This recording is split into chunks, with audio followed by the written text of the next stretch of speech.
고린도전서 15장 3절에서 8절까지입니다. 내가 받은 것을 먼저 너희에게 전하였노니 이는 성경대로 그리스도께서 우리 죄를 위하여 죽으시고 장사 지낸 바 되셨다가 성경대로 사흘 만에 다시 살아나사 게바에게 보이시고 후에 12 제자에게와 그 후에 500여 형제에게 일시에 보이셨나니 그 중에 지금까지 대다수는 살아있고 어떤 사람은 잠들었으며 그 후에 야고보에게 보이셨으며 그 후에 모든 사도에게와 맨 나중에 만삭되지 못하여 난자 같은 내게도 보이셨느니라. 아멘.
오늘은 예수님께서 사망 권세를 이기시고 절망 가운데 있었던 우리를 소망과 부활의 은혜로 인도하신 부활절입니다. 우리 옆 사람에게 예수님 부활하셨습니다. 인사 한번 하겠습니다.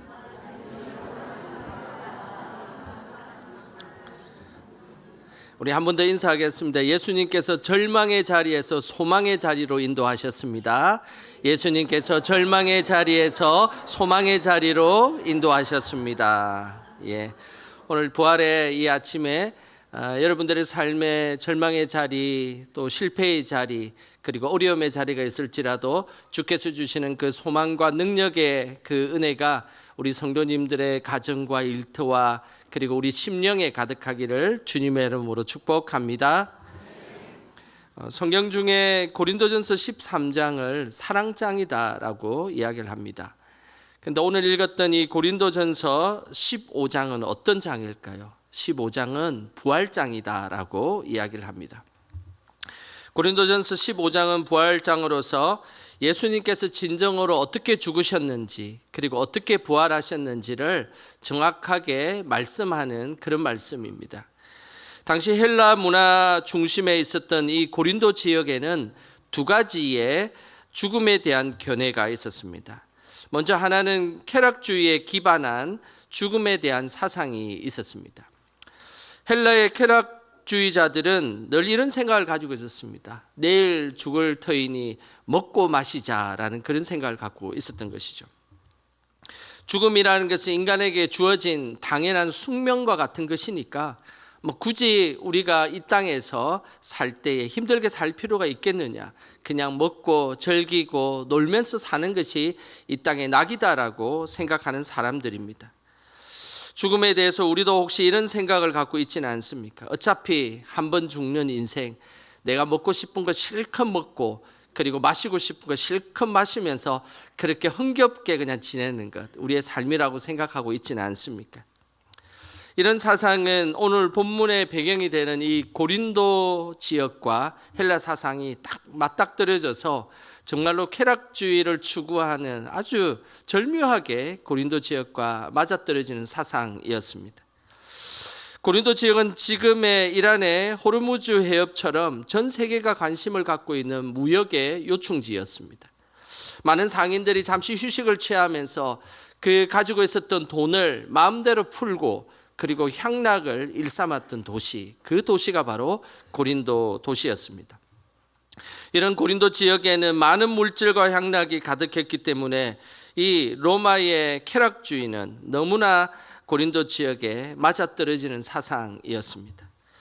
과연 우리 인생이 내 마음대로 즐기다가 인생이 마무리가 된다면 그것이 과연 하나님의 뜻일까요? 또 다른 죽음에 대한 문화가 있었습니다. 그 문화는 나름 의식 있는 문화였습니다.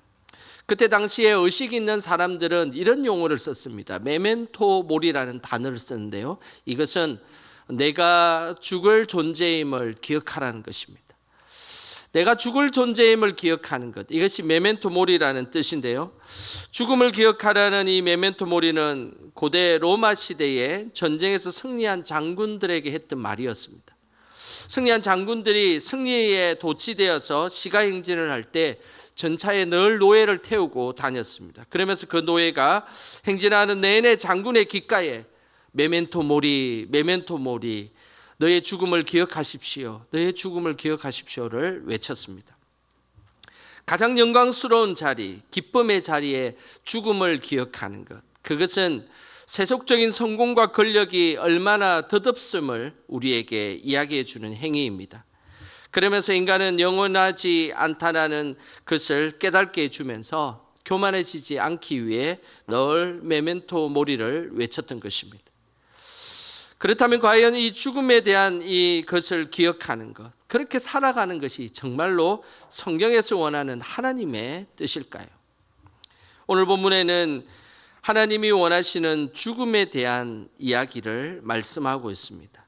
성경은 예수님의 죽음이 고린도 지역의 쾌락주의의 문화와 헬라의 의식 있는 죽음의 문화와 전혀 다르다는 것을 말씀하셨습니다. 그렇다면 예수님의 죽음은 어떤 죽음일까요? 오늘 3절에 그 내용이 나옵니다. 우리 3절 같이 함께 읽어보겠습니다. 내가 받은 것을 먼저 너희에게 전하였노니 이는 성경대로 그리스도께서 우리 죄를 위하여 죽으시고. 예수님의 죽음은 그 당시의 문화와는 전혀 다른 죽음이었습니다. 예수님의 이 죽음은 그 당시 로마 문화로서는 전혀 이해할 수 없는 다른 차원의 죽음이었습니다. 그 이유는 우리 죄를 위해 죽으셨기 때문입니다. 당시 헬라인들은 나라를 위해 죽고 그리고 가족을 위해 죽는 것, 그것을 영시하였습니다. 하지만 죄인을 위해 죽는다는 것, 이런 것을 한 번도 그때 당시에 들어보지도 못한 죽음이었다는 사실입니다. 지금도 마찬가지지 않습니까? 나라를 위해서 죽고 그리고 가족을 위해 죽고 이웃을 위해 죽는 것, 그 죽음은 참 귀한 죽음입니다. 하지만 죄인을 위해서 죽었다는 이야기는 우리는 들어보지 못했습니다. 이 사실에 대해 사도 바울은 로마서 5장에 이렇게 말씀하고 있습니다. 로마서 5장 7절 말씀입니다. 우리 같이 읽어보겠습니다. 의인을 위하여 죽는 자가 쉽지 않고 선인을 위하여 용감히 죽는 자가 혹 있거니와. 사도 바울이 인정합니다. 의인을 위해서 죽는 자, 그는 죽는 죽음이 있다는 것입니다. 참 쉽지 않은 죽음이죠. 그리고 선인을 위해서 죽는 것, 그것도 참으로 용감한 자의 모습입니다. 하지만 그 다음 구절인 로마서 5장 8절에는 한 번도 들어보지 못한 죽음을 소개하고 있습니다. 로마서 5장 8절입니다. 같이 함께 읽어보겠습니다. 우리가 아직 죄인 되었을 때에 그리스도께서 우리를 위하여 죽으심으로 하나님께서 우리에 대한 자기의 사랑을 확정하셨느니라. 예수님의 죽음이 특별한 것은 오늘 로마서 5장 8절에 나와 있는 것처럼 우리가 아직 죄인 되었을 때에 죽으셨다는 것입니다. 우리는 그럴 수 있습니다. 죄인이 회개하고 올바르게 살아갈 때 그를 위해서 죽는 것 참 귀한 일이고 좋은 일이지 않습니까? 그런데 오늘 성경에는 우리가 아직 죄인 되었을 때 죄를 짓고 죄가 뭔지도 모르고 그렇게 살아가고 있는 그 사람을 향해서 예수님은 죽으셨다는 사실입니다. 그러면서 내가 그토록 그를 위해서 죽었던 그 모습은 내가 그 사람을 위해서 사랑하기로 확정했다라고 성경은 말씀하고 있습니다. 우리가 아직 죄인 되어 죄를 짓고 있음에도 불구하고 우리를 일방적으로 사랑하셨던 그 사랑이 바로 십자가의 사랑입니다. 그 사랑으로 아직 죄인으로 살아갈 수밖에 없었고 아직도 우리는 온전하게 하나님 앞에 회개하지 못하며 살아갈지라도 예수님은 우리를 일방적으로 사랑해 주셨고 그 십자가의 은혜로 우리를 구원해 주셨다는 사실입니다. 어느 문화에도 어느 역사에도 없는 특별한 죽음, 그것이 바로 예수 그리스도의 죽음인 것입니다. 이런 예수님을 늘 사랑하며 섬기기를 주님의 이름으로 축복합니다. 예수님께서 죄인을 위해 죽으신 죽음은 특별한 죽음입니다. 또한 그 특별한 죽음의 또 다른 특별한 것을 우리에게 소개하고 있습니다. 4절에 그 내용이 있습니다. 우리 같이 읽어보겠습니다. 장사 지낸 바 되셨다가 성경대로 사흘 만에 다시 살아나사. 예수님의 그 특별함은 죽음뿐만 아니라 다시 살아난 것 또한 특별한 모습입니다. 이 세상은 죽음으로 모든 것이 끝난다라고 생각합니다. 하지만 예수님께서 다시 살아나셔서 부활하셨기에 이 세상이 죽음으로 끝나는 것이 아니라 죽음 이후의 삶이 우리를 기다리고 있음을 분명하게 말씀하고 있습니다. 죽음 이후에 또 다른 우리의 인생이 기다리고 있음을 말하는 것입니다. 예수님의 부활은 사망 권세가 결코 우리의 인생을 지배할 수 없다는 사실을 분명하게 선포하고 있는 것입니다. 예수님의 부활은 우연하게 일어난 사건이 아닙니다. 부활은 성경대로 이루어졌다라고 말씀하고 있습니다. 이미 수천 년 전, 수백 년 전 구약 성경은 부활에 대해서 증언하고 있습니다. 그 부활의 놀라운 은혜를 구약에는 곳곳에서 증거하고 있는 것입니다. 에스겔서 37장에 보면 그 유명한 마른 뼈 환상이 나오는 구절입니다. 에스겔서 37장의 배경은 이렇습니다. 남유다가 바벨론의 포로에 잡혀갔습니다. 포로에 잡혀가자 시간이 지나자 그들은 하나님도 잃어버리고 그리고 율법도 잃어버리고 그리고 믿음도 잃어버렸습니다. 그때에 이스라엘 백성이 하나님에 대한 믿음을 포기하고 있는 그 모습이 꼭 골짜기에 버려진 마른 뼈와 같은 그런 모습이었다라는 것입니다. 실제 바벨론에 잡혀간 이스라엘 백성들의 믿음은 죽은 믿음이었습니다. 더 이상 소망이 없는 죽은 믿음이었습니다. 그때에 하나님께서 에스겔을 통해서 너의 믿음이 죽은 믿음이 아니라 살아있는 부활의 믿음이 될 것을 환상으로 보여주셨던 것입니다. 그 모습이 에스겔서 37장 13절에 나옵니다. 우리 같이 한번 읽어보겠습니다. 내 백성들아, 내가 너희 무덤을 열고 너희로 거기에서 나오게 한즉 너희는 내가 여호와인 줄을 알리라. 에스겔은 예수님이 태어나기 600년 전에 예언한 그런 선지자입니다. 600년 전에 벌써 너희들이 절망의 무덤에 살아갈 때 오히려 그곳에서 부활의 무덤으로 나아가게 될 것이다 라고 말씀하셨습니다. 이런 부활 신앙을 통해서 정말로 하나님의 살아계심을 분명히 경험하게 될 것이다 라고 예언했던 것입니다. 그뿐만 아니라 구약 성경에는 부활의 모습을 매우 구체적으로 말씀하고 있습니다. 부활이 3일 만에 이루어진 것을 증거하고 있습니다. 호세아서 6장 2절에 보면 그 내용이 나옵니다. 우리 같이 함께 읽어보겠습니다. 여호와께서 이틀 후에 우리를 살리시며 셋째 날에 우리를 일으키시리니 우리가 그 앞에서 살리라.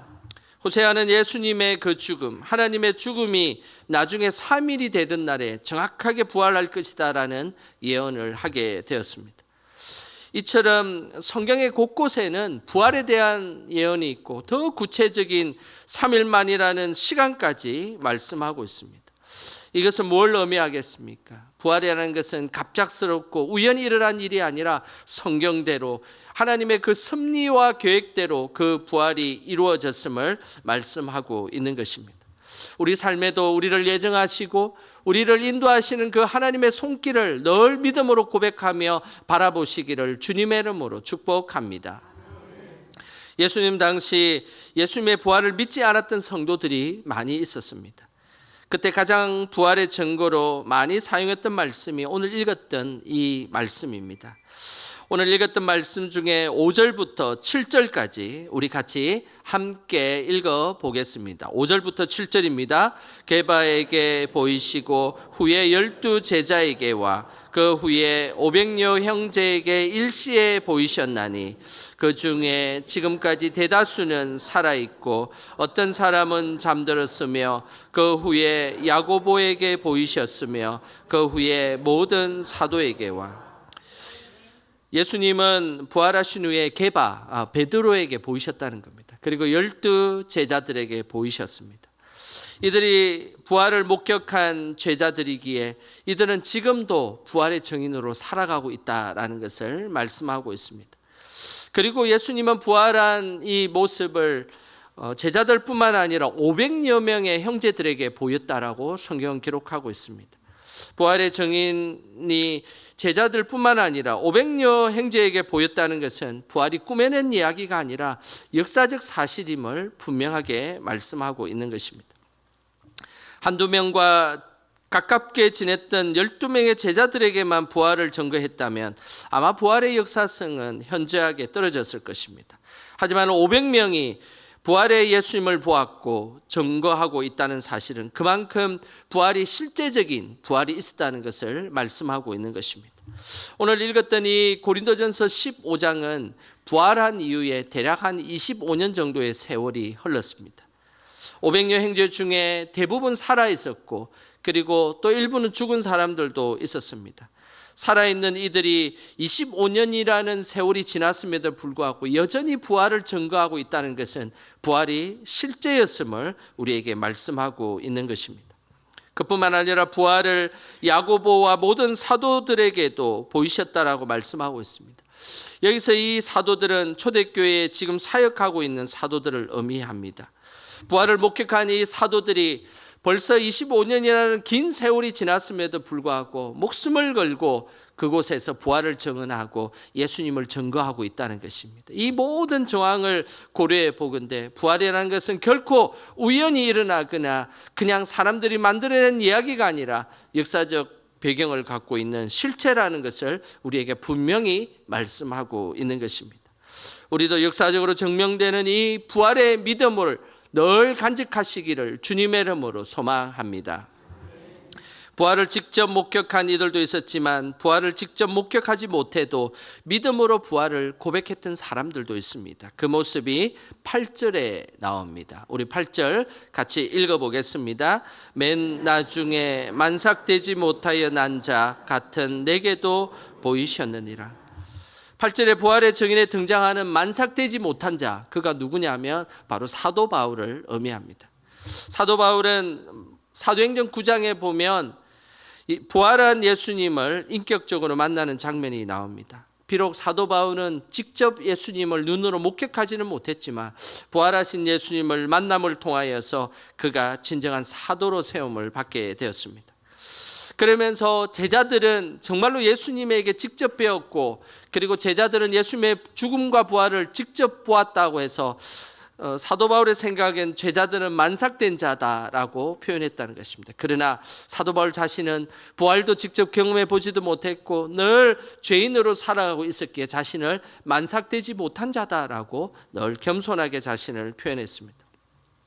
우리도 마찬가지입니다. 우리도 사실 만삭되지 못한 자로 하나님의 자녀가 되었습니다.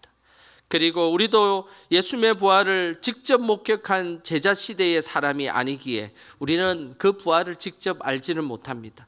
하지만 우리가 하나님의 자녀를 삼아 주셨고 하나님의 자녀가 된 존재로 우리를 천국으로 인도하셨기에 우리는 그 부활을 믿는 것입니다. 그래서 우리는 이 사실에 대해서 늘 감사하고 겸손함으로 살아가는 것입니다.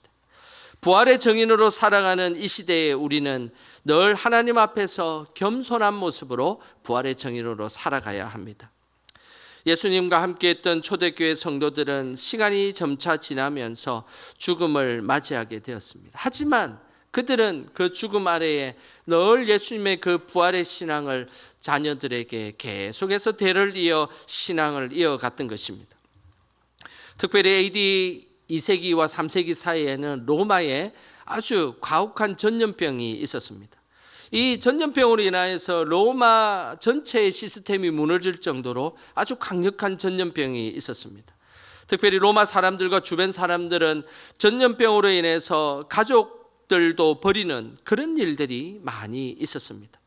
그런 와중에 전염병에 쓰러져 가는 사람들을 먹이고 간호했던 사람들이 있었습니다. 그 사람들이 바로 초대교회 사람들이었습니다. 모두가 두려워하는 전염병이었지만 그들이 두려워하지 않고 살아갈 수 있었던 이유는 그들은 부활신앙을 갖고 있었기 때문입니다. 내가 하나님 나라에 가면 다시 부활할 것이라는, 그리고 이 죽음이 죽음으로 끝나는 것이 아니라 죽음 이후에 하나님 나라가 기다리고 있다는 그 신앙을 갖고 있었기에 전염병도 두려워하지 않았다는 것입니다. 이 부활신앙이 초대교회 사람들에게 담대함을 주었습니다. 그러면서 길거리에 쓰러져 있었던 그 로마 사람들을 돌보고 그리고 치료해 주었던 것입니다. 이 모습을 세계적인 사회학자 로드니 스타크라는 사람은 이렇게 이야기를 했습니다. 초대교회 성도들의 이 헌신에 대해서 우리 사회학자 로드니 스타크는 이렇게 이야기를 했습니다. 이 헌신적 돌봄이 기독교가 로마 제국 전역으로 급성장한 핵심 동력이 되었다라는 것입니다. 로마가 기독교가 되고 로마가 예수님 믿는 이들로 많아지게 되었던 것은 그때 당시에 부활신앙을 갖고 그렇게 로마인들을 돕고 애썼던 그들의 헌신과 노력이 있었기에 가능했다라는 것입니다. 부활신앙은 바로 그런 것입니다. 불가능한 것을 가능하게 하고 그리고 모든 절망 속에 빠져 있던 것을 소망으로 바꾸는 것, 그것이 바로 부활신앙인 것입니다. 부활신앙이 이 땅의 삶이 끝이 아니라 이 땅의 삶을 회피하고 도망가지 않습니다. 오히려 더 이 땅의 삶을 더 열심을 다해 살아가는 것, 그것이 바로 부활신앙의 모습입니다. 우리도 부활신앙의 모습을 갖고 이 땅에 최선을 다하며 살아가시기를 주님의 이름으로 축복합니다. 오늘 살아가는 우리는 부활신앙으로 살아가야 합니다. 부활신앙으로 살아간다는 것은 늘 절망 속에서 소망을 발견하는 것입니다. 우리에게는 많은 어려움과 힘듦이 닥칠 때가 많습니다. 그때는 어쩌면 우리는 인간인지라 포기하고 싶고 주저앉고 싶고 그냥 우리가 모든 것을 절망으로 빠뜨리고 싶을 때가 있습니다. 하지만 부활신앙을 가진 사람은 모두가 마지막으로라고 생각할 때에 다시 시작으로 출발하는 신앙이 된다는 것입니다. 유럽의 세계 2차 대전은 1945년 4월 30일에 종식되었습니다. 이 유럽의 2차 대전이 종식되기 직전 20일 전에 순교한 인물이 있습니다. 바로 보네퍼 목사님입니다. 그는 유럽의 선량한 사람들을 죽이는 히틀러에게 맞서다가 감옥에 들어갔습니다. 그리고 2차 대전이 끝나기 20일 전 1945년 4월 9일에 보네퍼 목사님은 감옥에서 순교하였습니다. 부활신앙을 간직하며 살아간 보네퍼 목사님은 마지막 순간에 이런 이야기를 했습니다. 이것이 마지막입니다. 그러나 나에게는 삶의 시작이 있습니다. 자신은 지금 이 자리에 죽음으로 이 생을 마지막하고 있지만 그러나 이것은 나의 끝이 아니라 나의 시작입니다 라고 이야기하며 담대하게 순교의 자리로 나아가게 되었습니다. 1945년 4월 9일 새벽 5시에 순교하셨습니다. 보네퍼 목사님은 감옥에서 있을 때에 순교 직전에 한 찬양의 가사를 썼던 찬양이 우리가 잘 아는 선한 능력으로라는 찬양입니다. 저는 한 번씩 이 찬양의 가사를 볼 때마다 어떻게 죽음 직전에 이렇게 희망과 소망의 찬양을 쓸 수 있을까 참 감탄할 따름입니다. 보네퍼 목사님이 이 절망의 가운데 죽음의 순간 그리고 이제 죽음이 가까운 순간에도 희망과 승리와 그리고 하나님 앞에 감사의 노래를 지을 수 있었던 것은 그 안에 부활 소망이 있었기 때문입니다. 이 시간 다 같이 우리 선한 능력으로 우리 이 찬양하면서 죽음의 절망 가운데서도 소망 잃지 않는 우리의 믿음의 고백이 되길 원합니다. 우리 같이 함께 찬양해 보겠습니다.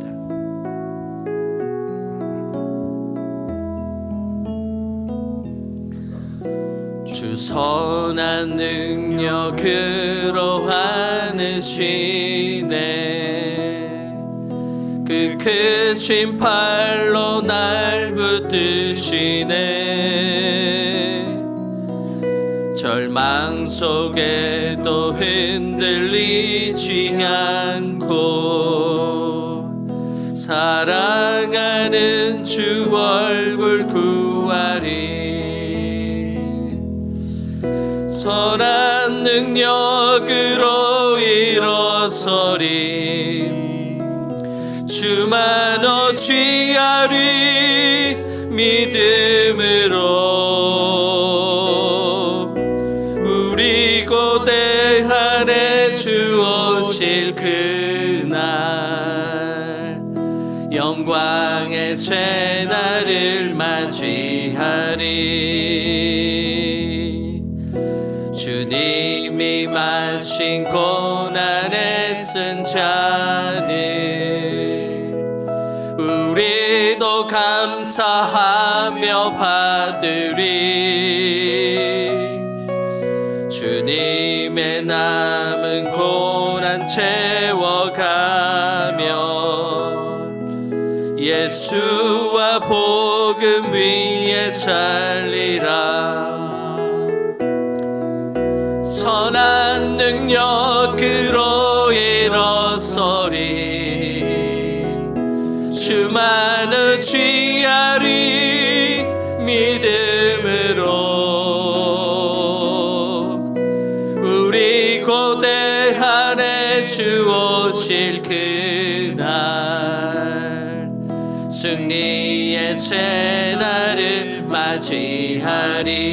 이 시간 우리 합심하여 함께 기도하기를 원합니다. 절망 가운데서도 영광의 그날을 떠올리며 부활신앙으로 버텼던 한 부활의 신앙인처럼 우리도 하나님 절망 가운데 있을지라도 그곳에 주님 의지하기에, 주님의 부활의 신앙을 의지하기에 소망을 발견하게 하여 주시옵소서. 하나님, 죄와 사망의 그늘 속에 살아가는 우리들이지만 늘 부활 신앙 붙들고 살아갈 수 있도록 이 시간 우리 주여 크게 부르고 합심하여 기도하겠습니다. 주여, 하나님 아버지, 주님의 은혜를 구하며 하나님 앞에 나아갑니다. 아버지 하나님, 이 시간 오셔서 우리의 믿음이 늘 부활 신앙으로 나아갈 수 있도록 도와주시옵소서. 절망 가운데 빠져 있을지라도 그곳에 희망을 찾게 하여 주시고 하나님 우리에게 힘을 불어넣어 주시고 함께 하여 주시옵소서. 그래서 하나님, 우리가 살아가는 곳곳마다 하나님의 은혜로 하나님 살아가게 하여 주시옵소서. 어떤 순간에도 하나님 절망하나 포기하며 낭망으로 살아가지 않도록 도와주시고 주님 주신 새날을 통하여 늘 부활 신앙 갖고 하나님 앞에 나아가는 우리 모두가 되길 원합니다. 부활 신앙 주셔서 하나님 앞에 힘과 능력으로 살아갈 수 있도록 주여 인도하여 주시옵소서. 하나님 아버지, 죄와 사망의 그늘 속에 살아가던 우리를 부활 신앙으로 이끌어 주셔서 감사드립니다. 우리의 삶이 절망의 자리에 있을지라도 부활의 예수님께서 우리를 소망의 자리로 이끌어 주옵소서. 부활의 능력이 우리의 삶의 곳곳마다 나타나게 하여 주셔서 누구를 만나든지 어디에 있든지 무슨 일을 하든지 승리하게 하옵소서. 우리의 참된 소망이 되어 주시는 예수님의 이름으로 기도드립니다. 아멘.